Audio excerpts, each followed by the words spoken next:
And now, the general weather around Alaska. Well, 1 to 3 inches of rain has fallen across much of the southeast coast here during the day today. And there's a flood watch out for here around the Juneau-Douglas area, right on down across the eastern panhandle, Petersburg, Wrangell, down to Ketchikan, Metlakatla, and Prince of Wales Island. A flood watch until 10 p.m. this evening for possible flooding due to the recent heavy rains.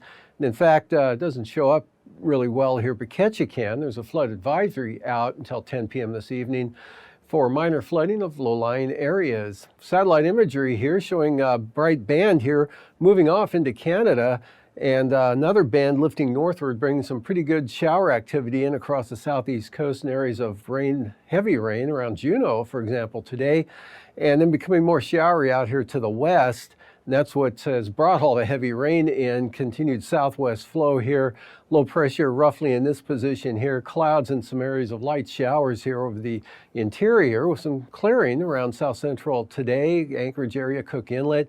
Even more clearing out here to the west, Bristol Bay, Kodiak into the southwest interior, as well as up over the northwestern part of the state. And a trough dropping southward, bringing gusty winds and rain into the Pribilof Islands.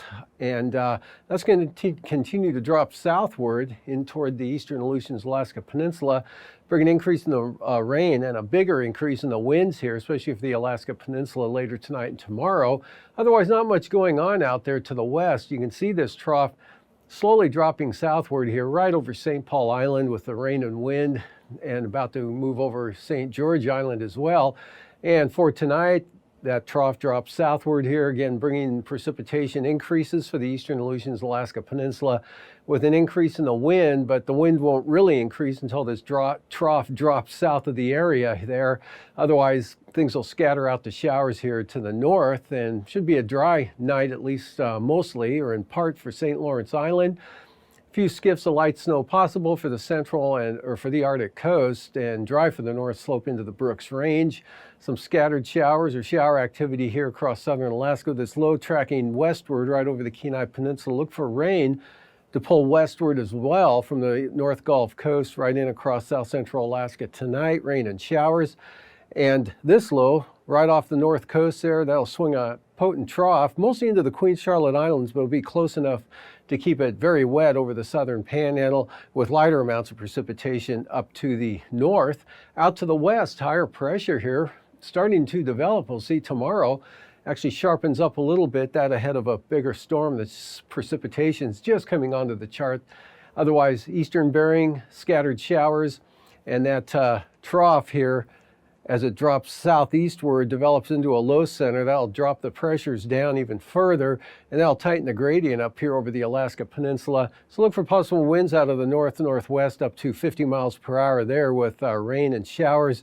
And again, showers will scatter out and become less numerous as you head north here. And over the western interior, mostly dry with some partial clearing. Same thing up north. And then still a chance of some light snow for the central and western Arctic coast.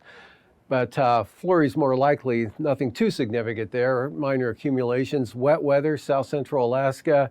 Cloudy and unsettled here from the Kenai Peninsula, Cook Inlet area eastward along the North Gulf Coast. A little better in the Copper River Basin. Even some scattered showers along the Alaska Range, maybe in the Tanana Valley area over toward Eagle. And another trough keeps it wet and unsettled again here over the southeast coast.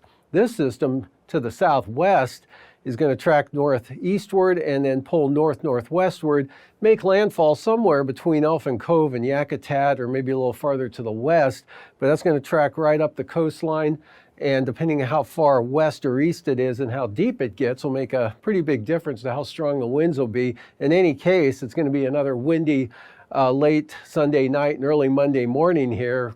Pretty gusty winds with rain heavy at times moving back into the southeast coast.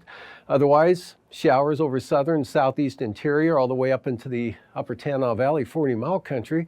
Dry, light winds and partly cloudy skies for the west. Diminishing showers and wind for the Alaska Peninsula. Chance of light snow for the central and western Arctic coast right on down toward the Brooks Range. This system driving eastward here brings gale force winds into the central Aleutians. It'll push them into the western Aleutians Sunday night, and then Monday afternoon pushing them into the central Aleutians with another wide band of some good solid rain associated with it. Then we'll see on Tuesday, strong westerly flow here as this low center pulls into the Bering Sea.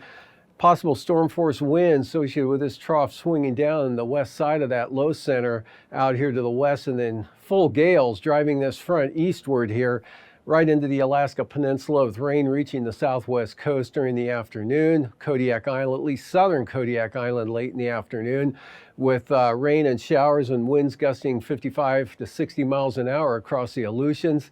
Light winds, sunshine, lower Yukon River Valley areas, not too bad even up to the flats with the risk of a shower. Still looking at a chance of snow for the Arctic coast. And not so much heavy rain, but couple of weak troughs keep it showery and unsettled and cloudy and damp, not only for the Panhandle, but for the North Gulf Coast into south central Alaska as well. And then for the lows tonight, or for tomorrow, Sunday morning, lows tonight, Sunday morning, 20s for the area from the Brooks Range out to the Arctic coast, 30s, lower 40s in the central interior, and in the 40s here over southern Alaska. Highs for tomorrow, 50s, southern Alaska, mid to upper, 55 to 60 over the southern southeast coast, maybe 62 or 3 for Craig Hawak. 50s over the eastern interior areas, 40s out to the west, 30s, Brooks Range to the Arctic coast. And for the lows Monday morning, we've got 30 to 35 here down to the Seward Peninsula and eastern Norton Sound area, 20s to lower 30s, Brooks Range to the Arctic coast, 35 to 40, eastern interior, south central Alaska, Copper River Basin in the 40s, as well as the Panhandle.